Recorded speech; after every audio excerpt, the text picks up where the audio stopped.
Hello, everyone. Thank you for sharing yesterday about your feelings, sharing your feelings with us and which feelings are hard for you to tolerate and have and hold. We all have them, don't we? We're all human. Oh, how human of us. So that was part one. Today is part two.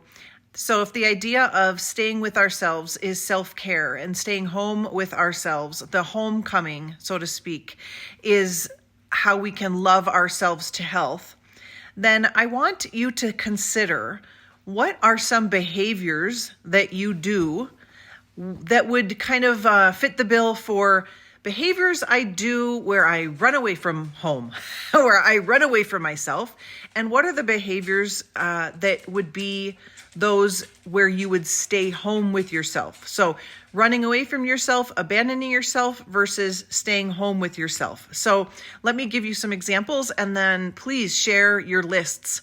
These lists are going to be really helpful for you to refer back to when you are having one of those difficult feelings and you forget all of the smart things that your brain came up with for all of the ways that you can stay home with yourself. So in other words, how can you tolerate the distress? How can you tolerate the feeling that you're feeling? How can you cope with it? How can you feel it versus checking out? So abandonment behaviors might look like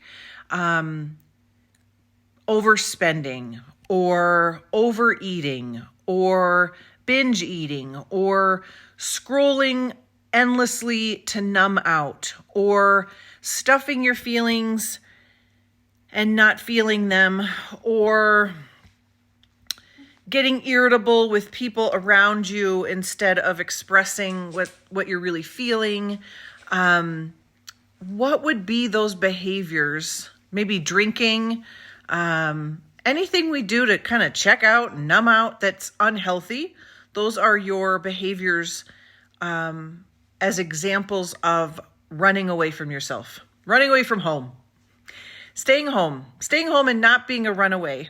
Those behaviors might look like feeling the feelings. So what might that look like? It might mean I'm just going to cry. I'm just going to cry. I'm going to get a good cry out. It might mean instead of eating a half a tub of ice cream, I might go and get something soothing like sugar-free latte. Instead of another glass of wine, I might sit down with a little bag of popcorn and chill and watch Netflix.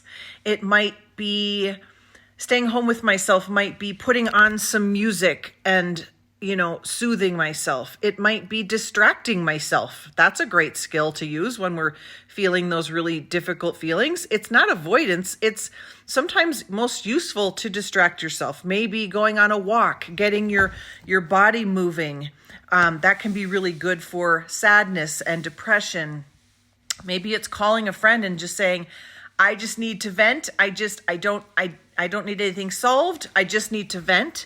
And maybe it's training your friends and your significant others, your husbands, wives, how to talk to you when you're feeling really low. I've taught my husband to say, honey, that's so hard. I'm sorry you're going through this. That is just so hard. Instead of giving me solutions. And it works really well. So make a list of behaviors that would be you running away from home and behaviors that would mean you staying at home with your feelings and not abandoning yourself. So I can't wait to see your list.